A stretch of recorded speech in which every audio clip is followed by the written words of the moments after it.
주일 밤 찬양 예배 우리에게 주신 하나님의 말씀은 신약성경 마가복음 4장 36절에서 41절까지의 말씀입니다. 신약성경 59쪽입니다. 마가복음 4장 36절부터 41절까지의 말씀입니다. 마가복음 4장 36절부터 41절까지 말씀을 우리 같이 한 목소리로 읽겠습니다. 그들이 무리를 떠나 예수를 배에 계신 그대로 모시고 가매 다른 배들도 함께 하더니 큰 광풍이 일어나며 물결이 배에 부딪혀 들어와 배에 가득하게 되었더라.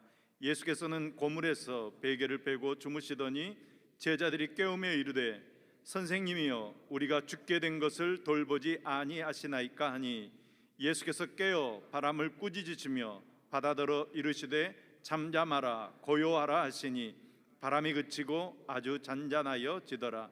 이에 제자들에게 이르시되 어찌하여 이렇게 무서워하느냐 너희가 어찌 믿음이 없느냐 하시니 그들이 심히 두려워하여 서로 말하되 그가 누구이기에 바람과 바다도 순종하는가 하였더라. 아멘. 아멘. 한소방 이름교회 유일 목사님께서 방 안에 코끼리 꺼내기라는 제목으로 말씀 전해 주실 때 큰 은혜 받으시기 바랍니다. 우리 목사님 나오실 때 할렐루야로 환영하겠습니다. 반갑습니다. 유일 목사입니다. 남자이긴 하지만 친정이라는 단어를 조금이나마 이해할 수 있는 곳이 저에게 있어서는 딱 한 곳이 있는데 바로 성안교회입니다. 찾아뵙게 돼서 너무 반갑고 또 귀한 목사님 초청해 주셔서 한 걸음에 내달아 먼 곳 파주에서 여기까지 왔습니다. 인생이란 참 하나님의 뜻이 여러 군데 있는 것 같아요. 제가 태어나서 처음으로 한소망교회 부목사로 청빙받아서 가면서 파주란 땅에 갔는데 거기에 살게 될 줄 누가 알았겠습니까? 1월 첫 주부터 예배를 개척해서 시작을 했고 1월 마지막 주에 설립 예배를 드린 후에 약 3달여간 지금 예배를 계속해서 드리고 있습니다.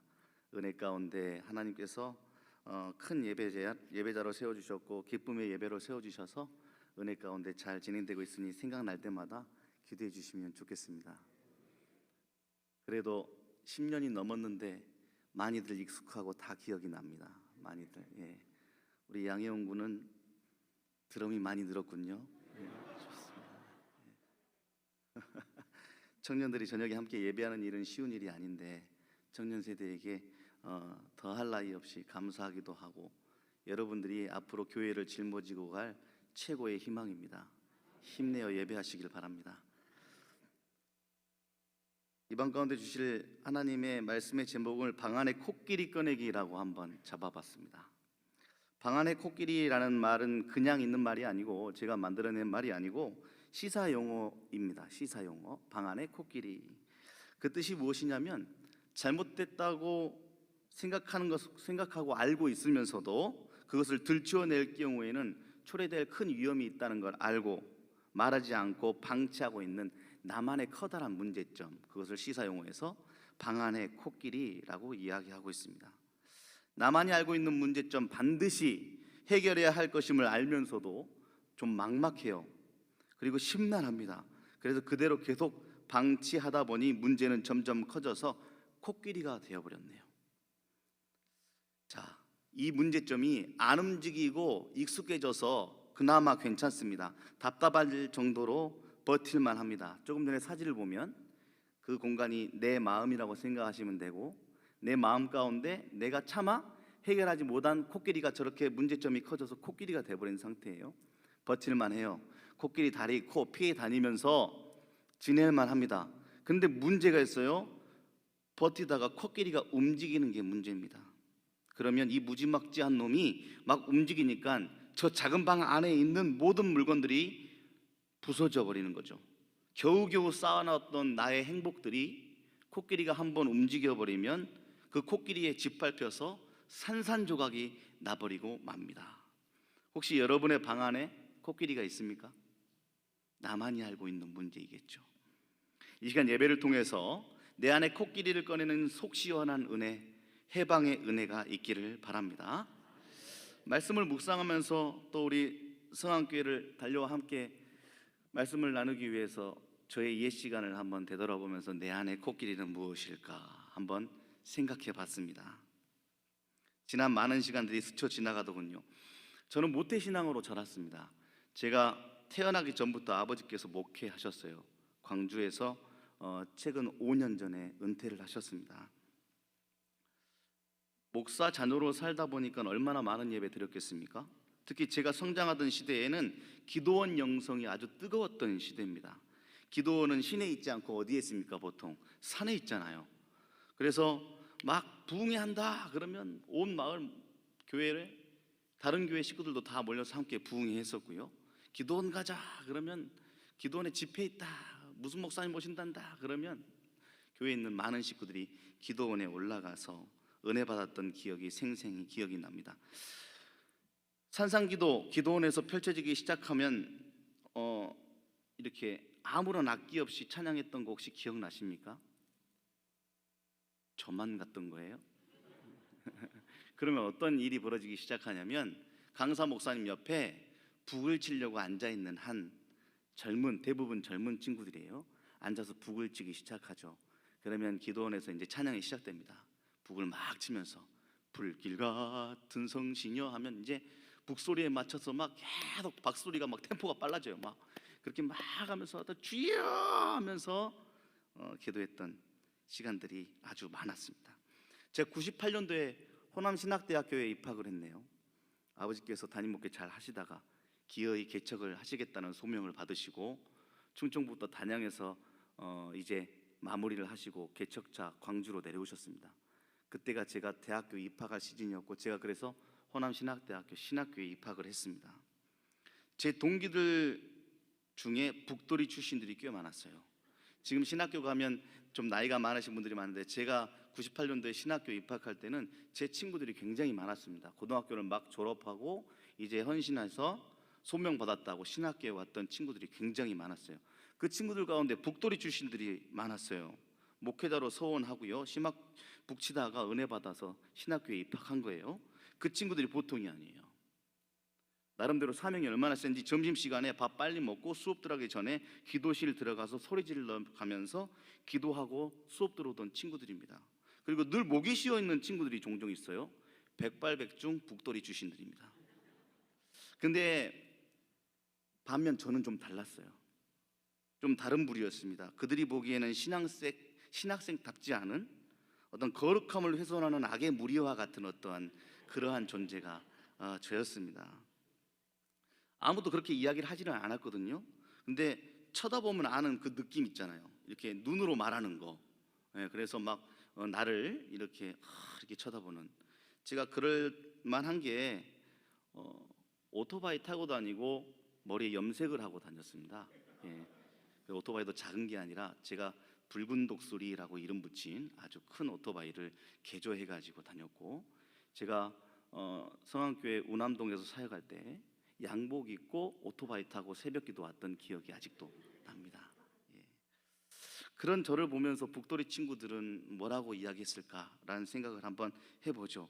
이렇게 쳐다보는 그 눈빛에 제 마음 안에 있는 커다란 코끼리들이 움직입니다. 너 뭐야? 이런 눈빛. 너는 우리들의 신학교에 어울리지 않는 아이야? 라는 그런 눈빛으로 쳐다보면 제 마음 가운데 코끼리가 마구마구 움직이기 시작합니다. 그러면서 많은 것들이 망가져 버려요.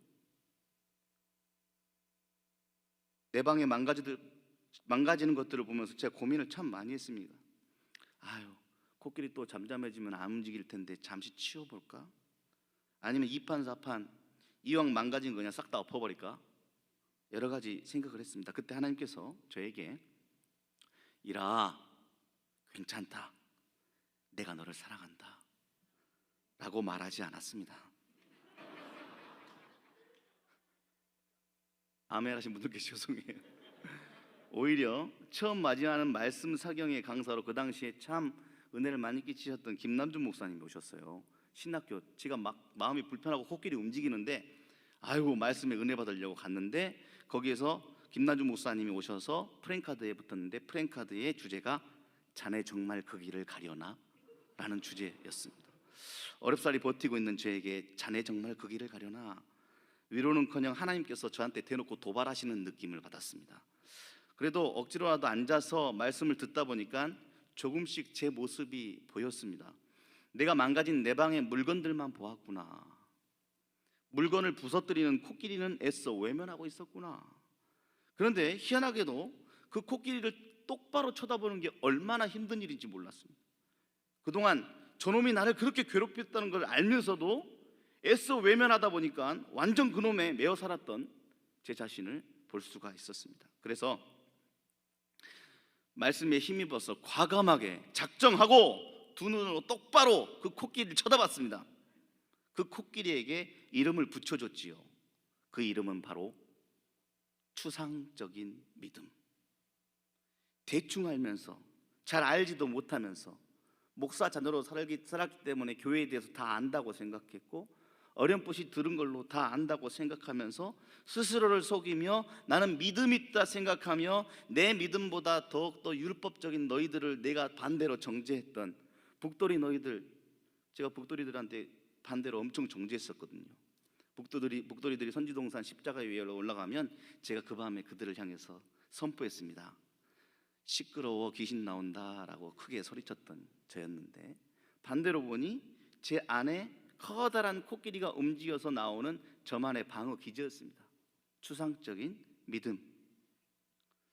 목사의 아들로 자라면서 수많은 예배와 훈련들, 누구도 강요하지 않았던 남들보다 높은 윤리적 기준, 착해야 한다는 억압감이 참 많이 무거웠습니다. 그래서 고등학교 입학하던 시기에 저 좋은 고등학교 가겠다고 핑계로 집을 나와서 기숙사 갔거든요.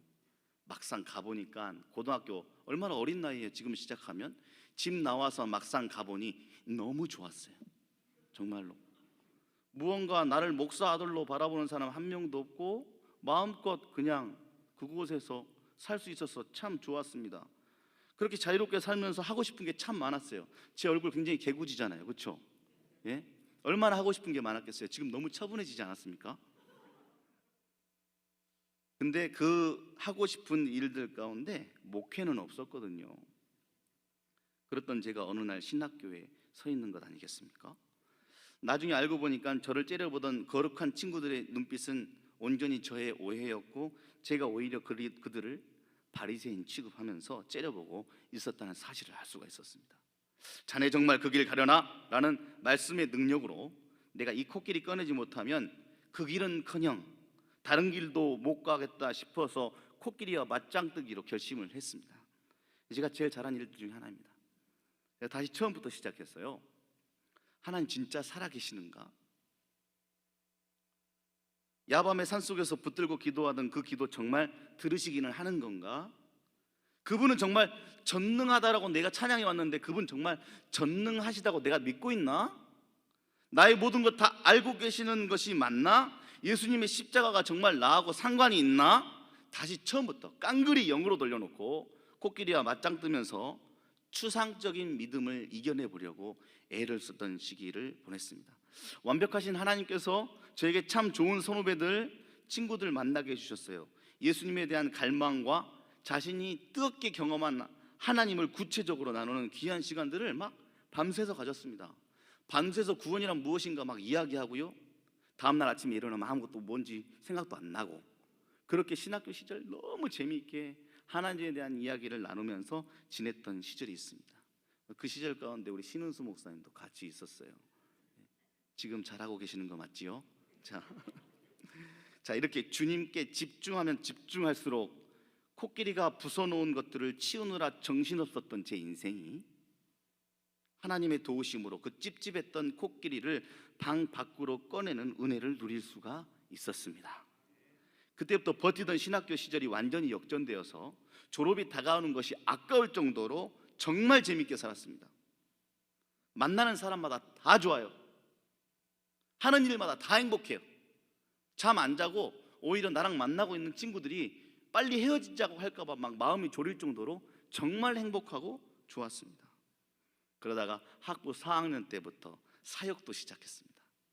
장성 성산교회에서 1년, 그리고 신대원 입학하면서 그 유명한 광주 성안교회에 와서 8년을 사역을 했습니다.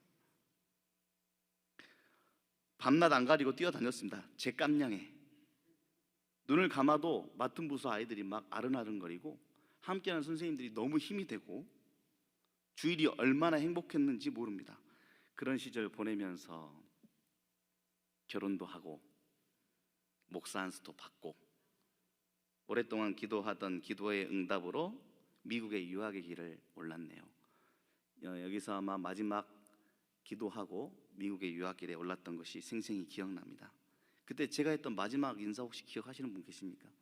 제가 이렇게 기도했었는데, 저는 기도의 능력이 있음을 믿습니다. 기도 많이 해주시길 부탁드립니다 라고 떠났던 기억이 납니다. 하나님께서 큰 은혜로 도미한 지 얼마 안 돼서 바로 사역지를 열어주셨어요.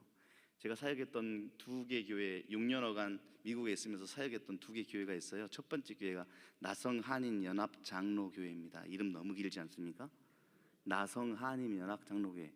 미국에서 이름이 긴 데는 다 이유가 있습니다. 나성교회였다가 나성한인교회였다가 나성한인연합교회였다가 나성한인연합장로교회로 변하는 겁니다. 그 안에 교회가 어려움이 있으면서 조금씩 이름을 변화시켰던 거죠. 근데 그 교회가 유명한 교회예요. 대한인 국민회를 소유하고 있는 교회입니다. 미국 방문한 모든 유명 정치인사들이 반드시 오는 그곳에서 제가 바로 옆인 사택에서 살았다는 거 아닙니까? 제가 거기 청빙받아서 영접팀 새가족부 청년부를 맡아서 사역하게 되었어요.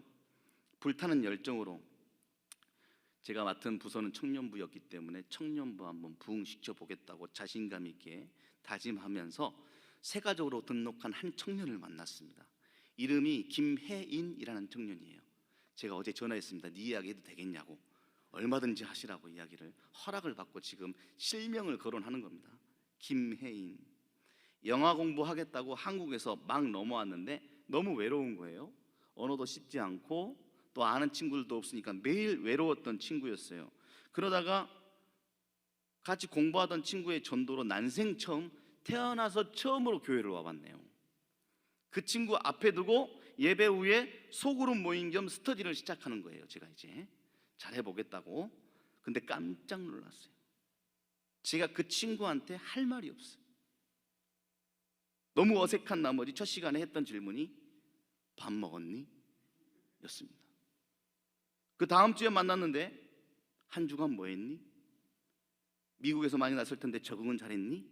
이런 사담 이야기하다가 돌려보내는 제 마음 가운데 무슨 마음이 드냐면, 야, 너 하나님 이야기 할 수 없는 사람이야? 목사 안수까지 다 받은 네가 청년 하나 앉혀놓고 하나님에 대한 이야기 한마디도 할 수 없는 사람이야? 너무 혼란스럽게 시작합니다. 옛날에 내 방 안에 코끼리 움직이던 그 시절의 느낌이 그대로 다가오길래 제 방 안을 다시 한번 쫙 열어봤더니 커다란 코끼리 한 마리가 떡하고 버티고 있는 것 아니겠어요? 신학교 입학 시절 때 발견했던 코끼리 꺼내놓고 다시는 안 들어올 줄 알았는데 그 코끼리보다 더 큰 놈이 들어와가지고 떡하니 앉아있네. 그동안 나는 구원하신 예수님과 그 사랑에 감사하면서 잘 살았는데 이 코끼리는 또 뭐람? 그러면서 다가가서 한번 붙어봤던 경험이 있으니까 다가가서 목에 이름표가 붙어있길래 봤더니 그 친구의 이름이 바로 추상적인 믿음. 그 이름표는 제가 붙여줬던 이름표. 이놈이 집 나가더니 이제는 안 쫓겨나겠노라 다짐해서 운동하고 힘길러가지고 더 살찌워서 떡하니 더 큰 놈이 되어서 제 방 안에 앉아있는 것 아니겠습니까? 유학 나오기 전에 제가 맡아 함께 사역했던 일들에 대해서 굉장히 행복하고 좋았습니다. 맡겨진 사역도 행복했고 출석 인원도 많이 느는 일들을 통해서 제가 제 깜냥에는 나름 청년 전문 사역자라고 생각을 했었나 봅니다. 그런데 청년 한 명 앞에 앉혀놓고 그 한 명 앞에서 제가 얼마나 초라하던지 코끼리가 방 안에서 마구마구 움직이기 시작했고 또 다른 많은 것들이 막 망가지기 시작했어요. 아하! 알아차렸죠. 내가 지금까지 이런 친구들, 신앙교육 너무 잘 받아왔고 교육이 잘 된 친구들, 그리고 사랑하는 귀한 친구들, 성숙하고 믿음 안에서 잘 다듬어진 교인들과만 사역하다가 왔구나라는 것을 알게 됐습니다. 뜨겁게 만난 주님을 두루뭉실하게만 알았지 구체적으로 가르칠 수 있는 믿음이 없음을 알고 또다시 코끼리와 맞짱뜨기 돌입했습니다. 회개하면서 주님에 대해서 구체적이고 자신 있게 전하고 가르칠 수 있는 목사가 되게 해달라고 얼마나 기도했는지 모릅니다. 그러니 코끼리를 몰아내기 위해서 하나님이 어떠한 일을 주시기 시작했냐면, 우선 그 혜인이라는 청년을 다행히 밥 먹었니? 잘 지냈니? 이런 질문에도 교회에 잘 버틸 수 있도록 하나님이 붙들어 놓으셨어요. 그래서 나중에 물어봤죠. 야, 너 어떻게 해서 그렇게 어색한 교회, 나 같은 목사 만났는데도 교회를 잘 버티고 계속 다녔니? 그랬더니 목사님의 열정과 말씀과 성경 공부가 너무 은혜돼서요 라고 하지 않았어요. 우리의 기대는 늘 어긋나잖아요. 예배 시작 전에 문 앞에서 인사하던 제가 세가족 영접을 하다 보니까 제 아들이 있었어요. 민준이라는 아이였어요. 그때 미국 막 나간 지 얼마 안 돼가지고 짜박짜박 걸어다니던 시기였으니까 나름 귀여웠어요. 한국 나이로 4살이었거든요. 그 아이가 제 옆에서 이제 세가족 제가 영접한다고 이렇게 교회 앞에 서 있으면 자기도 오는 식구들 인사하겠다고 옆에 서가지고 안녕하세요 안녕하세요 이렇게 인사하고 있었던 거예요. 근데 이 혜인이라는 청년이 처음 교회 왔을 때 그 아이가 너무 귀여우니까 손가락을 이렇게 내밀기는 어색하니까 이렇게 손가락 내민 거예요. 근데 이렇게 손가락 내민 것을 아들 민준이가 꼭 잡았네요. 그 순간 눈물이 왈칵 쏟아졌대요. 이 손가락 내밀었는데 그 손가락을 이렇게 고사리 같은 손으로 꽉 잡아주니까 그 손을 통해서 느껴지는 위로의 마음에 너무 감동이 돼가지고 큰 힘이 되었다라고 이야기를 하더라고요. 그 다음 주부터 혜인이는 늘 올 때마다 민준이 따라다니면서 계속, 이게 자기 안에 있는 방 안에 코끼리 꺼내기인 거예요. 혜인이에게 있어서. 구체적으로 복음 공부를 제가 시작했습니다. 다시 그 외에도 하나님께서 전도 실습, 그토록 전도하다 갔는데 또 전도 실습, 만삭이 된 아내와 4살 배기 아들 데리고 주중에 큰 한인마트 앞에서 전도하는 일들도 하나님께서 감당케 하셨습니다. 추상적인 믿음이라는 코끼리를 꺼내는 작업을 하나님께서 계속해서 짧지 않은 시간을 통해서 몇 년 동안 계속 그 작업을 저에게 해 나가 주셨죠. 부담스러운 문제를 무시하고 거짓 평화에 만족한 채 문제가 저절로 없어지기를 바란다면 그것이야말로 헛된 희망입니다. 다시 한번요. 부담스러운 문제 무시하고 거짓 평화에 만족한 채 문제가 그냥 놔두면 저절로 해결되고 없어질 것을 바란다면 그것이야말로 헛된 희망입니다. 방 안의 코끼리는 반드시 꺼내야 합니다. 우리가 왜 예배해요? 우리가 왜 기도하고 왜 성경 공부합니까? 내 안에 있는 방 안에 코끼리 꺼내달라고 기도하는 것 아니겠습니까? 그것이 하나님께서 주시는 자유라고 우리는 이야기하는 거예요. 물론 어찌 살아생전에 완벽한 믿음을 이룰 수 있겠습니까마는 주님 주신 믿음을 더욱 삶으로 살아내면서 하나님과의 깊은 관계로 들어가는 것은 믿는 자리 누릴 수 있는 최고의 행복입니다. 자, 그렇다면 오늘 주님이 말씀하시는 코끼리 꺼내기 방법이 여러분들에게는 무엇입니까? 오늘 성경은 믿음이라고 이야기하고 있습니다. 끝난 것 같은데 이제 다시 시작하는 거니? 라고 저를 쳐다보지 말아주시고 오늘 우리가 읽은 본문을 한번 기억해 보세요. 지금 예수님과 제자가 배를 타고 있습니다. 그는 갈릴리 호수이죠. 갈릴리 호수 혹시 크기 아세요? 폭이 11km, 11m 아니에요. 11km, 길이가 21km, 깊은 곳은 무려 48m. 호수라고 말하기에는 너무 커버린 호수, 그곳 가운데 지금 배를 띄워 예수님과 제자들이 타고 있는데 지형적으로 돌풍이 많은 부는 곳이니까 위험한데 때마침 어마어마한 돌풍이 불어닥친 거죠. 37절은 이 상황을 아주 절박하게 표현하고 있어요. 큰 광풍이 일어나며 물결이 배에 부딪혀 들어와 배에 가득하게 되었더라. 제자들 중에는 어부가 많았잖아요. 한밤중에 돌풍이 일어나서 이런 일들을 많이 겪어본 어부들인데 이들이 두려움에 사로잡힐 정도면 아마 경험해 보지 못할 정도로 큰 폭풍이었을지도 모르겠습니다. 그들이 허둥대둥 지면서 애써 봤겠죠. 자기들도 어부였는데 호수 위에 전문가인데 우선 물을 퍼내봤겠죠. 물 막 퍼내봤겠죠. 돛이 있으면 돛이라도 걷어봤겠죠. 노가 있다면 노를 어떻게 사용해서라도 배가 넘어지지 않도록 죽을 힘을 다해서 막 노를 사용했겠죠. 물에 잠기고 있는 배를 버리고 가냐 아니면 놔두냐 고민했다가 그 상황 가운데 매우 다급한 심정을 우리는 본문을 통해 찾아볼 수 있는데, 이것과 완전 정반대의 상황. 카메라를 이렇게 쫙 옮겨보면 저쪽 고물에서 예수님이 자고 계시네. 여기서는 막 이러고 있고 저기서는 자고 계시네. 제자들이 그 모습이 얼마나 꼴보기 싫었을지도 모르겠어요. 예수님 깨웁니다.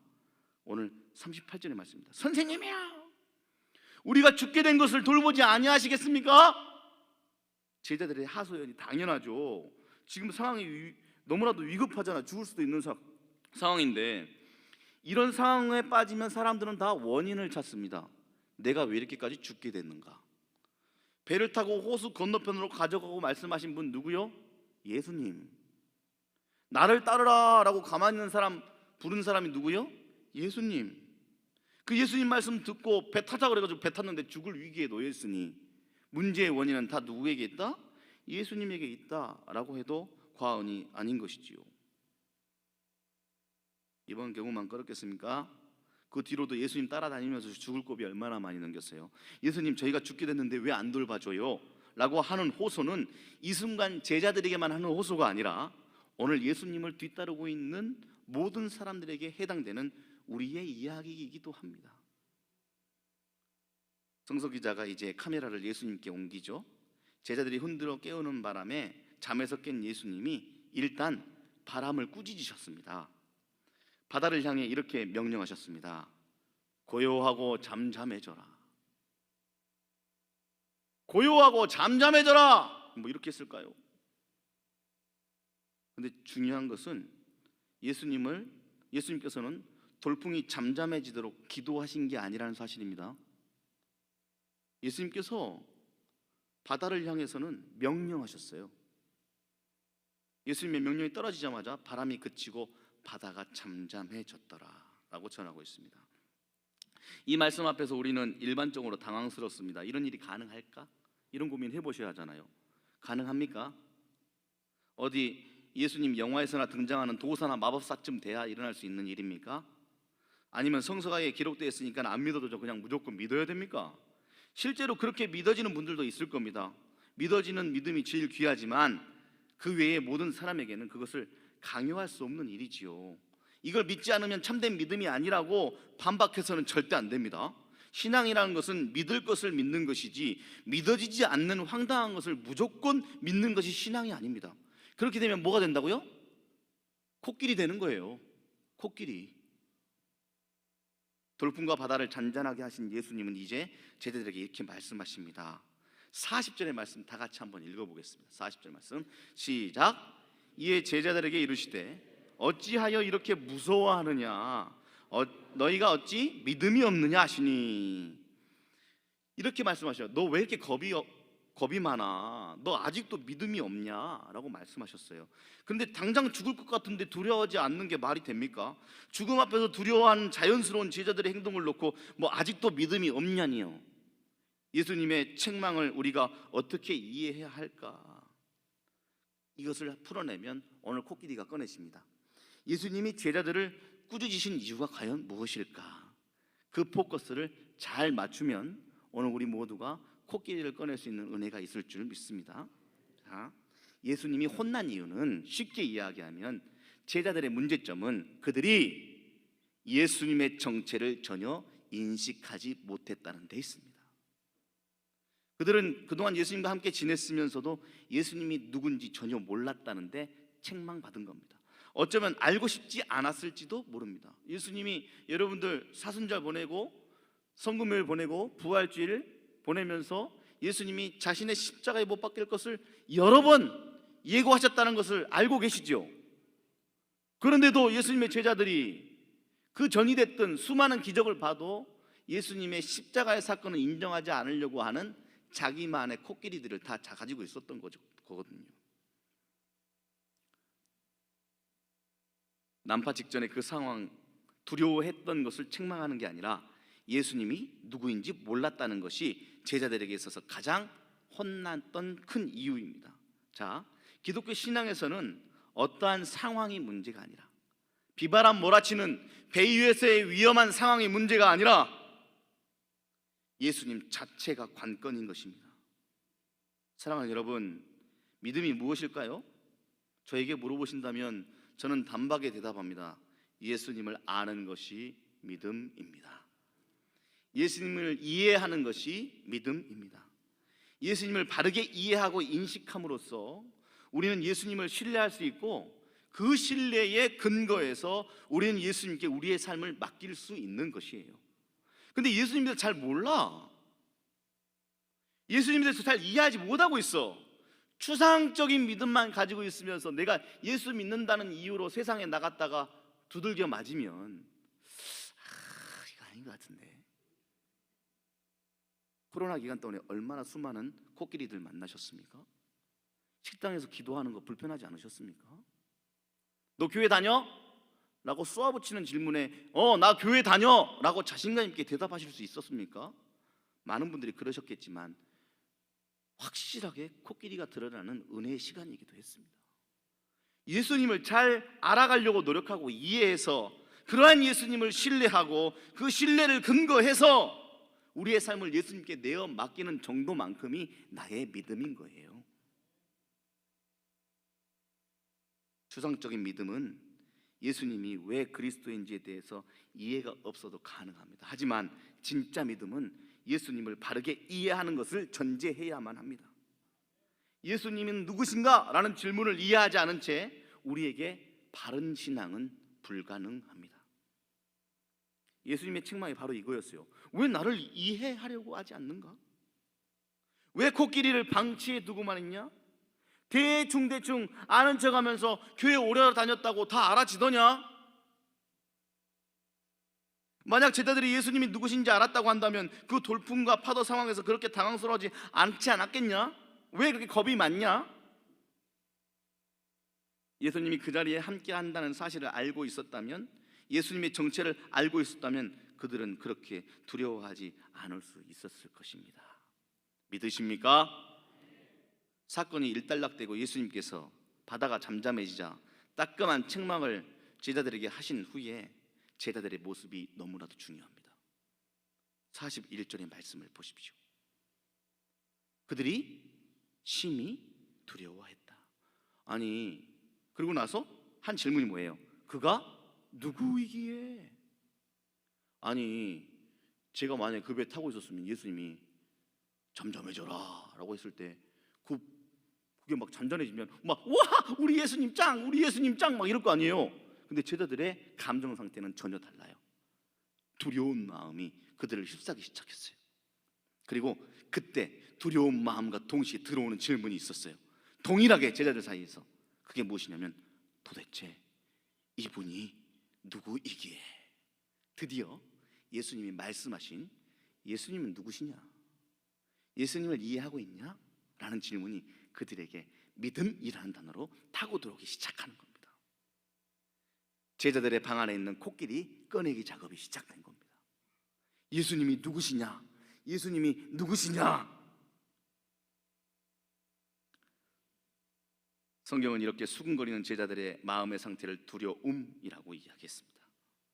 그들은 이제 예수님의 정체 앞에서 놀라움에 사로잡혔습니다. 그런데 성경은 또 다른 두려움을 이미 앞에서 묘사했어요. 자, 이제 맞춰갑니다. 힘내십시오. 오늘 본문 가운데는 두 가지의 두려움이 나와요. 첫 번째 두려움은 파도를 보고 일어났던 두려움. 다른 하나는 두려웠던 그 파도가 제압당하는 것을 본 후에 예수님에 대한 두려움. 두 가지의 두려움이 나오고 있습니다. 첫 번째 파도를 보고 들어왔던 두려움은 우리의 영혼을 파괴하는 공포지만, 예수님을 통해 갖게 된 감정은 우리의 영혼을 살리는 경외함입니다. 이 전자는 이 세상에 벌어지는 악한 현실에 의해서 일어나는 두려움이지만, 후자는 존재와 생명의 비밀 앞에서 경험하는 신비와 놀라움입니다. 오늘 우리는 어떤 두려움에 휩싸여 살아가고 있는지 한번 잘 고민해 보시는 저녁이 되었으면 좋겠습니다. 대개 사람들이 돌풍과 파도를 두려워하죠. 그러나 그리스도인들은 예수에게서 일어나는 사건 앞에서 두려워할 줄 알아야 합니다. 예수님에게서 일어난 사랑, 예수님에게서 일어나는 샬롬의 평화, 예수님의 죽음, 그리고 예수님의 부활은 우리에게 있어서 신비이자 너무나도 놀라워 두려워할 정도로의 기쁨입니다. 예수님을 통한 그런 거룩한 두려움을 가질 때 우리는 그 이외의 모든 두려움으로부터 해방될 수 있는 것입니다. 사랑하는 여러분, 혹시 파도 때문에 두려우십니까? 그러면 이제 파도를 보지 마시고 예수님을 알아가기 위해서 예수님을 바라보며 집중하며 두려워하십시오. 아니요, 두려움을 경외라고 바꿔볼게요. 예수님을 경외하십시오. 그의 삶을 바라보며 감탄하고 놀라고 신비로워하는 일에 집중하면 파도를 통해 들었던 두려운 마음이 스르르 스르르 작아지고 소소해지는 놀라운 신앙인들만이 할 수 있는 일들을 경험하게 될 줄 믿습니다. 오늘 본문에서 제자들은 그가 누구이기에 바람과 바다도 순종하는가 하고 놀랍게 여겼죠. 하나님의 현존을 경험한 사람들은 다 이런 질문을 할 수밖에 없습니다. 여러분들 스스로 잘 생각해 보십시오. 오늘 밤에는 이렇게 하면서 서로 인사하거나 나가는 겁니다. 예수가 누구실까? 예수님은 나에게 예수님은 누구실까? 이번 한 주간은 그 고민에 휩싸여 본다면 파도를 이겨낼 수 있는 믿음을 경험하게 되는 놀라운 은혜를 입게 될 것입니다. 이 질문, 예수님 누구신가? 라는 질문이 세례받을 때 딱 한 번 해보고 그 뒤로 한 번도 안 해봤다면 우리의 신앙 코끼리에 밟혀 죽은 신앙입니다. 반대로 이 질문이 우리의 영혼에서 끊임없이 솟구친다면 우리의 신앙은 살아있는 겁니다. 마치 소중한 음악가가 늘 음악이란 무엇일까 고민하면서 토해내는 하나의 곡처럼, 회용이가 드럼을 연주하면서 드럼을 어떻게 하면 연주를 잘할까 고민하면서 드럼의 실력이 늘어나는 것처럼 우리가 예수에게 집중하다 보면 내 방 안에 있는 코끼들이 스르르 물러가 그 자리에 나를 향해 두 팔 벌리며 샬롬이라고 인사하는 예수 그리스도를 끌어안을 수 있는 은혜가 여러분들에게 임하게 될 줄 믿습니다. 방 안의 코끼리를 꺼내시기 바랍니다. 가만히 있는다고 그놈 절대로 안 나갑니다. 독한 놈입니다. 반드시 직면하고 풀어내야 여러분들의 삶 가운데 하나님이 허락하시는 해방의 자유가 임하게 될 줄 믿습니다. 방 안의 코끼리를 꺼내십시오.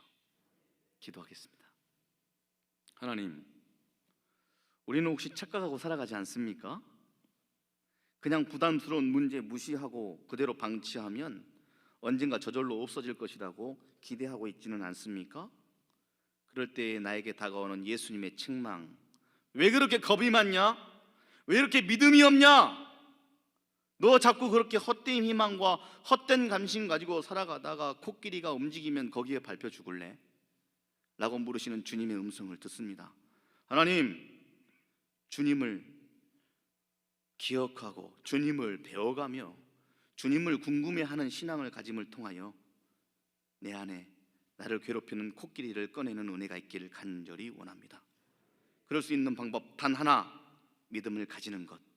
예수님을 확실히 알아가 신뢰하여 그 신뢰감 가운데 나의 삶을 주님께 맡길 수 있는 믿음을 허락하여 주시옵소서. 그 믿음을 가지고 똘똘 뭉쳐 손에 손 잡고 주님을 경배하며 예배하는 사랑하는 성한 식구들의 마음과 이 교회 위에 하나님의 성령의 기름 부으심으로 임하여 주셔서 시간이 지날수록 더욱더 예수를 알아가는 교회, 예수로 충만한 교회, 예수를 마음껏 전함을 통하여 이곳에 오는 자들은 모두가 해방의 은혜, 참된 자유를 누리는 예배를 누리는 귀한 교회가 되게 하여 주시옵소서. 기억에 세우신 담임 목사님과 사랑하는 교육자들, 당회 장로님들과 리더들, 함께하는 모든 식구들이 코끼리를 묻어두는 것이 아니라, 코끼리를 감추는 것이 아니라 코끼리를 놓고 째려보며 그 코끼리를 향하여 예수 그리스도의 이름으로 명하노니 나가라! 라고 명령할 수 있는 담대한 믿음 허락하여 주셔서 세상 곳곳에 숨어있는 코끼리를 쫓아내는 믿음의 선봉장의 성안교회를 세워 주시옵소서. 감사드리며 예수님의 이름으로 기도합니다. 아멘.